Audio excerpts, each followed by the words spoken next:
Okay, so I've ended up with a couple of Triumph speed triples in my shed. So the story behind this starts with the orange one, which I just stumbled across one day in the last couple of months. The bike was going cheap because it had a few issues, still regoed and running, just a bit rough around the edges and high on the kilometres. So I picked it up for a bit of a bargain. So after I picked up the bike, I realised that it wasn't charging, so I couldn't really ride it without the battery charge getting low and then it not starting.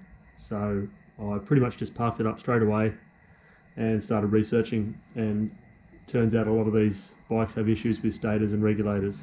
So that was the first thing that I had to sort out with the bike. Both were cooked, so new stator, new MOSFET regulator from Rick's Motorsports in the States. Got that sent over and installed that, those two items, sorry, and got it going again, and it is charging now nicely.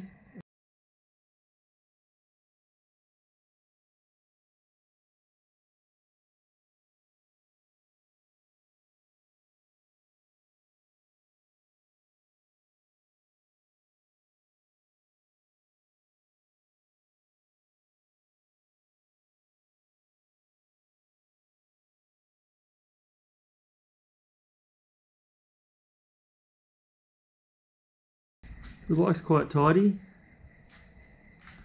for its age and high kilometres, but it does have a few issues, or it did have a few issues. This panel missing off the other side. Obviously we have the issue with the stator and the regulator needing to be replaced. Also had some issues with the wiring, in particular this area here,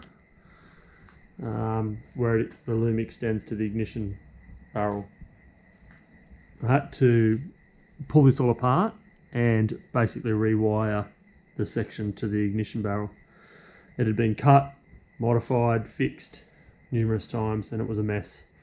So I'll throw up some photos so you can see what that looked like. Anyway, I've got that all sorted. It's all pretty good now.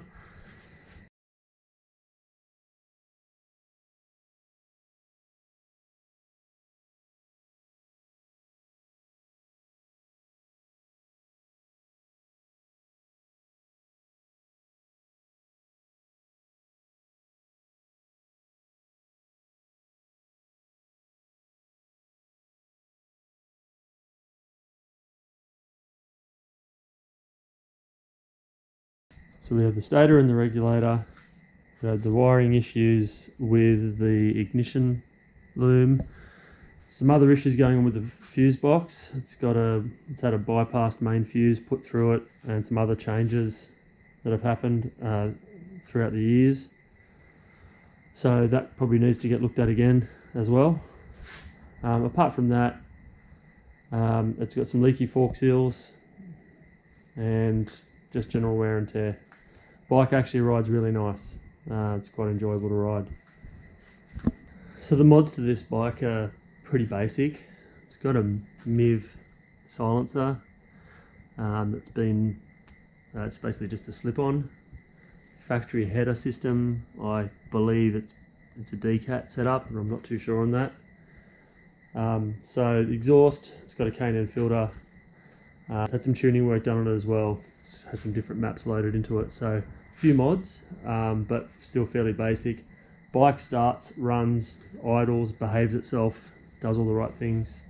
Haven't had an issue. I've had a few decent sized rides, 3 or 4 hours at a time, and the bike's fine, no problem at all.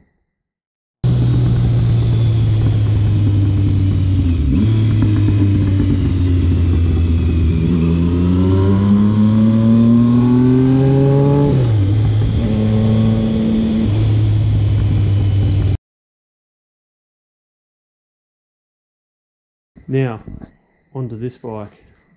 So, a few weeks after purchasing the orange one, I found this bike popped up in Sydney for sale. Now, it had been stolen and recovered, and is a statutory write-off, so that means that it can no longer be registered in this country. So I went and had a look at it, and I like what I saw. It's basically had malicious damage only, so ignition barrel smashed out of it and all key locks damaged, and that's basically it, apart from a few scuffs. So I snapped it up for a bargain price and brought it home. It's got the flyer screen that I'm chasing, it's got the belly pan, it's got a factory arrow, full system, headers included, a little bit of carbon, generally in really good nick, with a lot less kilometres than the orange one, and a much better colour too, I think. It's had the headlights painted, which are growing on me. Looks pretty cool. This bike, in terms of mods, obviously it's got the factory arrow Triumph exhaust upgrade, headers and silencer. It's got a few little carbon parts on it. It's got these little wheel caps, pretty cool. Some nice bar end mirrors, set of levers, and that's pretty much it for mods on this one. I'm not sure about what air filter it's running or tune. We'll find that out at some point. So the plan is, can't register this frame.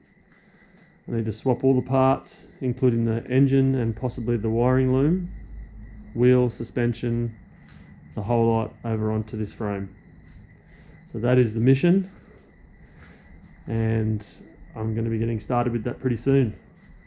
First job is going to be to replace this broken fuel cap with this one, swap that assembly over, and put it into this tank, give the tank a good clean out, give it a flush, put a new fuel filter in, and set it up and have it ready to go onto this bike, along with the rest of the panels, and convert it to black. Mechanically, I'm not going to do too much just yet, just while the tank's off, while both tanks are off. Do new throttle cable, new clutch cable, bit of servicing stuff, some spark plugs and things like that, freshen it up, and then start converting all the panels and parts across. Probably change wheels and tyres as well, and basically just give this thing a birthday, enjoy it for a bit, and then take on the engine and wiring loom swap, which will be pretty hardcore, but I'm keen. There was an update around 2008-2009 where some upgraded parts were fitted, and that included stator and regulator changes. One way to tell whether or not your Series 3 is the updated one is to check the engine covers. As you can see, this bike has some indents in the clutch cover, whereas this one is just all smooth. The engine cases on the other side, the stator cover, is also different, or also shows differences between the two. So this bike is a November 2008, so it's actually an 09, I would say, and it has the updated parts on it. Well, the plan is with this frame is to put the older engine in it and set it up basically as a track bike, and just have a bit of fun with it and see where that goes. Phase 1 will kick off soon. Need to get both sets of forks out because they're both leaking. So these forks will come out, they'll get rebuilt and get put into this bike. So thanks for watching. Stay tuned for some updates coming soon. Take it easy.